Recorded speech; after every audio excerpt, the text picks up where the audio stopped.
Yang penting dalam berternak itu kita bahagia, kita senang sama ternaknya, kita senang sama hewannya, kita harus bisa menyayanginya. Karena beternak itu bukan cuma kasih makan, kasih perhatian, kasih sayang, kasih pelukan, bahkan bila perlu kasih ciuman lah, biar domba-dombanya makin sayang sama kita.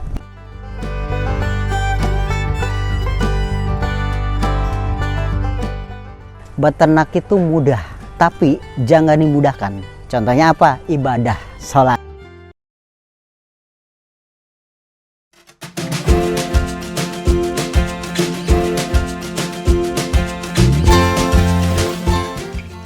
Assalamualaikum warahmatullahi wabarakatuh. Perkenalkan, saya Agung dari Sinatria Farm. Nah, saya di sini sebagai yang ngurus kandang di sini. Nah, pemiliknya itu di sini namanya itu Bu Vita Krisna Dewi. Beliau mantan dosen peternakan juga dari Universitas Mula Warman. Nah, pertama saya kesini, saya kaget, saya bingung apa yang harus saya lakukan. Tapi di sini saya mau mencoba. Asal saya dari Bogor. Salam juga ya buat ibu bapak saya yang ada di Bogor. Maaf Pak, Agung di sini sehat-sehat aja, di sini baik-baik aja. Jangan kaget, sekarang Agung ngurus domba. Karena ibu dan bapak saya nggak ada dari darah petani, darah peternak tidak ada. Saya nekat ke Jogja, saya mulai kerja di sini. Alhamdulillah, di sini saya nyaman. Di sini saya mendapatkan surganya kerja. Kenapa dibilang surganya kerja? Kerja nggak perlu mandi pagi, kerja bisa bareng anak, kerja bisa bareng sama istri, kita bisa sama-sama terus. Nah, Sinatria Farm ini berdiri udah, kalau nggak salah sih udah 3 tahun. 1 tahun udah berjalan Sinatria, dan saya sendiri di sini baru berdiri 2 tahun. Kalau kita berbicara mulai peternak, kita harus mulai dari mana? Harus bagaimana? Karena hal yang paling susah itu cuma satu, memulainya. Ketika kita udah terjun ke lapangan, ketika terjun ke peternakan atau usaha apa aja, pasti gimana caranya kita harus bisa. Contohnya, ketika saya kecil, saya masuk sekolah, saya nggak bisa apa-apa, tapi saya bahagia. Begitupun dengan beternak. Yang penting dalam beternak itu kita bahagia, kita senang sama ternaknya, kita senang sama hewannya, kita harus bisa menyayanginya. Karena beternak itu bukan cuma kasih makan, kasih perhatian, kasih sayang, kasih pelukan, bahkan bila perlu kasih ciuman lah, biar domba-dombanya makin sayang sama kita.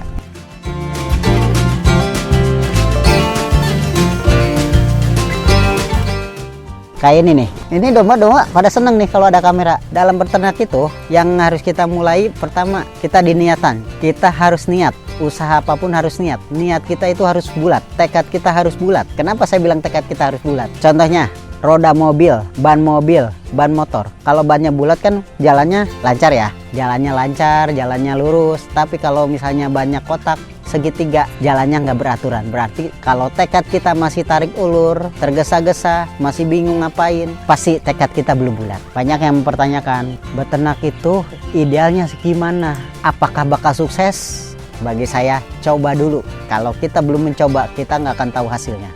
Dan beternak itu sungguh menyenangkan. Beternak itu kalau diibaratkan seperti apa ya? Seperti kita mau menikah.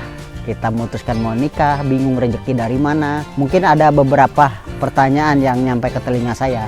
Mas, kalau saya beternak, nanti harian saya dapat dari mana? Sementara domba itu nggak laku setiap hari. Itu memang pertanyaan bagus, tapi kita harus positif aja. Kita nggak usah mikirin seperti itu. Kita jalani dengan ikhlas, berternak dengan ikhlas. Jadikan ikhlas suatu kebutuhan, bukan jadi beban. Karena ikhlas jadi kebutuhan, kita ngurus ternaknya dengan ikhlas, kita mandiin ternaknya, ngobatin ternak yang sakit, kita ikhlas. Dan namanya domba bisa menghasilkan limbah. Kotorannya bisa jadi pupuk, urinnya jadi pupuk, otomatis itu bisa jadi kebutuhan kita. Kita bisa jual pupuknya, atau kita bisa barter sama petani. Mereka butuh pupuk, kita kasih. Bahkan ketika mereka panen hasil kebunnya pun, mereka pasti ngasih ke kita. Contohnya di sini saya sering ditawarin, kalau mau cabai ambil, kalau mau sayur ambil lah. Saya nawarinnya opo? Nggak mungkin saya nawarin domba. Kalau mau domba ambil, nggak mungkin. Paling saya nawarinnya, Pak, kalau mau kotoran ambil silakan. Nah, dan banyak juga yang pertanyaan, saya mulainya beternak dulu apa pasar dulu? Mulai beternak dia bingung pasar, tapi bagi saya beternak dulu. Pasar mah gampang, zaman sekarang itu pasar gampang, paling gampang pasar. Karena kenapa saya bilang pasar gampang? Ketika kita mulai berternak, ternaknya ada, pasar bakal datang. Tapi kalau kita nyari pasar dulu, apa yang kita dijual? Sementara kita ternaknya belum punya. Nah, disitulah harus yang kita ciptakan. Nah, pelan-pelan pasar hadir. Seperti contohnya, saya dari Bogor, saya orang Sunda, saya nggak bisa bahasa Jawa. Ketika ada yang beli bahasa Jawa, saya bingung jawabnya apa. Untung owner saya Bu Vita orang Jawa ya, jadi saya bisa nanya, Bu ini artinya apa, ini artinya apa. Karena saya memasarkan ternak itu dengan cara media online. Sekarang nggak ada namanya zaman kita jualan ke pasar. Capek jualan ke pasar bawa barang, belum ketemu prokes, belum ketemu nggak boleh jualan. Nah kalau online itu kita cukup posting, malam posting, siang ada yang pesen. Contohnya apa? Di IG kita, di Facebook kita berteman sama berapa ratus orang. Nah ketika kita posting domba, ketika posting apapun yang kita jual, otomatis banyak orang yang nanya, harga berapa? Nggak mungkin dari 100.000 orang berteman dengan kita atau 500 orang berteman sama kita nggak nanyain harga. Bagi saya sih sungguh menyenangkan lah dalam peternakan ini. Makanya sekarang di Sinatria Farm ini kita membuka magang gratis, kelas gratis. Bagi para teman-teman yang pengen tahu tentang peternakan, silakan ikut kelas 3 hari, kelas intensif di sini dari jam 1 sampai jam 3 sore. Kelasnya 3 hari dan magang di sini boleh magang, nanti saya atur jadwalnya. Ketika magang minimal 1 minggu. Ketika 1 minggu itu orang-orang pada bertanya. Ketika selesai magang saya tanya, mau beternak atau mau kerja? Kalau seumpama mau kerja, kita cariin kerjaan di peternakan. Yang penting intinya teman-teman di sini harus suka sama domba. Harus suka sama domba. Saya lihat backgroundnya apa. Walaupun jurusannya IPS, jurusan akuntansi, kalau dalam peternak kita maju semua. Beternak itu mudah, tapi jangan dimudahkan. Dan musim hujan, ketika musim panas, kemarau, kita bisa nanam jagung, nanam kacang, itu kita bisa buat silase. Ketika musim hujan, rumput melimpah, kita rumput melimpah, pakan aman. Nah dalam berternak juga gak seindah orang yang bayangkan. Banyak orang yang berpikir beternak itu bakal sukses, main penggemukan, panen 3 bulan, panen 3 bulan. Banyak berpikir ke situ. Kalau kurang tahu di lapangan, kesulitan, kesedihan paling besar dalam peternak itu ketika domba kena mencret, kena kembung. Domba sehat kayak gini nih, sehat, tiba-tiba salah makan, ternyata kembung. Wah kalang kabut deh, bingung mau ngapain, padahal fisiknya tadi pagi sehat. Nah kita juga harus mempelajari itunya. Makanya di Sinatria Farm itu dibuka magang itu biar teman-teman tuh terjun langsung ke lapangan, terjun langsung, ngurus domba langsung. Belum punya ternak, magang seminggu di sini, nganggap ternak di sini ternak sendiri. Ketika kematian nanti ketika pulang bakal kita lakukan nggak? Ternyata ada kematian. Karena dalam berternak itu semua orang beternak itu larinya ke bisnis. Betul, larinya ke bisnis. Tapi kita lihat dulu bisnisnya kemana. Karena walaupun ini bukan peternakan saya, ini peternakan Ibu Vita, beliau bilang beternak itu kita bisnisnya itu bisnis ilahi. Rugi di dunia, untung di akhirat. Contohnya apa? Ketika domba sakit, kita urus, kita rawat semaksimal mungkin, kita obatin, tapi ternyata yang maha kuasa berkehendak lain, mati. Tapi kita bakal kena untung di akhirat. Kenapa untungnya? Karena domba yang sakit itu kita ngurus benar-benar. Kita urus, nggak kita abaikan. Jangan sampai ketika ada domba sakit, kita abaikan, kita nggak urus. Itu rugi di dunia, untung di akhirat. Kalau untung di dunia dan untung di akhirat, ketika dombanya kita urus, dombanya lemu-lemu, dombanya sehat-sehat, kita jual, kita dapat untung, wah lumayan rezekinya. Di dunia untung, di akhirat untung. Begitu pula ketika main breeding. Umpama kalau secara tertulis dalam tantangannya itu ngawinin domba 2 bulan, hamil 5 bulan, melahirkan, menyusui 3 bulan. Ketika lepas sapi, anaknya mati, itu yang repot. Anaknya mati, kalau kita hitung-hitungan mah, waduh rugi tenaga, rugi waktu, rugi pakan, rugi segalanya. Tapi kita harus punya ilmu ikhlas bukan jadi beban. Ikhlas jadi kebutuhan. Nah, itu ilmu ikhlasnya itu yang harus kita alamin. Mungkin kalau saya punya ternak sendiri mungkin bingung ya ketika matian, aduh galau, gimana ini muternya. Tapi mau gimana lagi, yang penting kita mengurusnya dengan baik. Jadi dalam berternak itu kita jangan dulu fokus ke bisnis materi. Kalau bisnis uang, punya 10 ekor indukan, normal lahir 2 ekor. Kalau 10 ekor lahiran, kita punya anakan 20 ekor. 20 ekor dihitung anakannya 1 juta. Wah 1 tahun 20 juta, itu belum tentu segitu. Karena kita bakal menemuin kasus-kasus di dalam kandang. Karena ketika yang paling sulit kedua itu perhatian dalam berternak. Perhatian dalam berternak contohnya ketika kita kasih makan, domba makan nih, ada salah satu domba nggak mau makan, itu kita pindahkan, kita karantina, kita sendirikan. Kalau kita tetap taruh di situ, yang pertama yang sakit itu bakal kalah makan, yang kedua ketabrak-tabrak yang lain, yang ketiga nggak kepantau. Itu makanya kita harus perhatian sama ternak.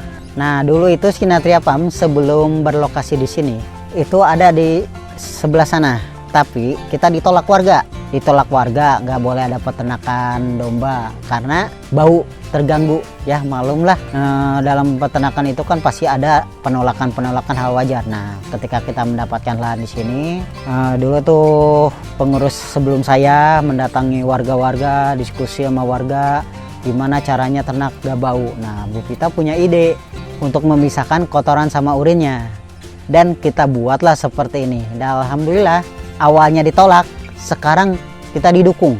Nah tadi kan video tadi teman-teman udah ngeliat ya cara gimana nggak bau, gimana sih cara kandang nggak bau. Banyak pertanyaan gitu ke saya, Mas Agung gimana cara kandang nggak bau. Saya cuma jawabnya simpel, kalau kandang nggak mau bau, kuncinya satu, dibersihkan setiap hari, sanitasi tiap hari. Katanya kalau pakannya ini kotorannya nggak bau. Ya ada sih yang beranggapan ya dari segi pakan ya, pakan ini kotorannya nggak bau, tapi saya bingung kalau dari segi pakan. Namanya kotor, namanya pakan yang dimakan, dikonsumsi, berubah jadi kotoran, dibuang, ya semuanya pasti bau. Kalau saya sih berpendapat begitu aja. Makanya kalau kandang Sinatria ini kan terkoleksi pakai jaring, si kotorannya kan nyangkut di jaring. Kalau kita nggak dibersihin 1 minggu, jaringnya rusak. Makanya itu aja sih menurut saya. Dan warga pun sekarang senang ketika mereka mau ngambil limbahnya itu tidak tercampur sama urin, tidak ribet, tidak becek. Karena kalau kotorannya becek, kandang nggak dibersihin, ke ternak juga sakit. Jangankan lingkungan, ternaknya aja bakal sakit. Bisa kena cacingan, bisa kena hama, bisa kena baunya juga nggak nyaman. Nah itulah kita menciptakan ternak sehat, lingkungan sehat, bermanfaat. Jadi peternak itu bisa melebihi dari suami siaga. Bisa ngurus ternaknya, ternak lahir, ngurusin anaknya. Bisa melebihi dari dokter hewan. Melebihannya dalam arti gini, ketika ada kasus malam-malam kita nggak sempat manggil dokter hewan, kita harus bisa nanganin sendiri. Ya kalau saya mah otodidak aja, gimana caranya aja. Yang penting ternak kita selamat, ternak kita sehat, ternak kita cepat tertolong. Sebetulnya kalau dalam berternak itu pasti untung. Contohnya kayak pengeluaran. Sekarang kalau kita bisa memenuhi pasar, pemesanan udah banyak, tapi barang yang susah. Sekarang aja Cianjur aja pesan ke kita banyak, tapi barangnya nggak ada. Pemesanan tuh banyak banget lah, cuman penyedia barang yang nggak ada. Karena banyak banget, khususnya di Jogja itu penggemukan. Dan sekarang udah alhamdulillah udah mulai banyak yang breeding.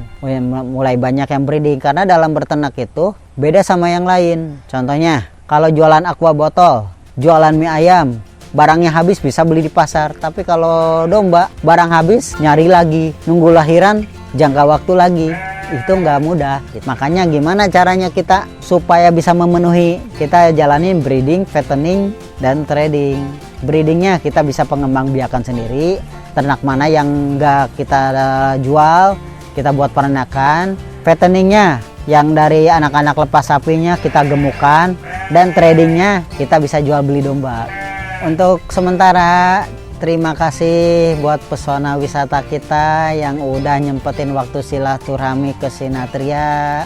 Dan semoga peternak-peternak di Indonesia semakin maju, semakin sukses. Domba-dombanya lemu-lemu, orang-orangnya sehat-sehat. Karena doa-doa domba itu pasti begini, ya Allah sehatkanlah anak kandang kami. Karena kalau anak kandang kami sakit, siapa yang mau ngasih makan kami? Nah, mungkin kayak gitu kali ya, tapi saya nggak ngerti bahasa domba itu seperti apa. Yang penting kita semua bisa sehat-sehat aja. Semoga Indonesia lebih sehat lagi.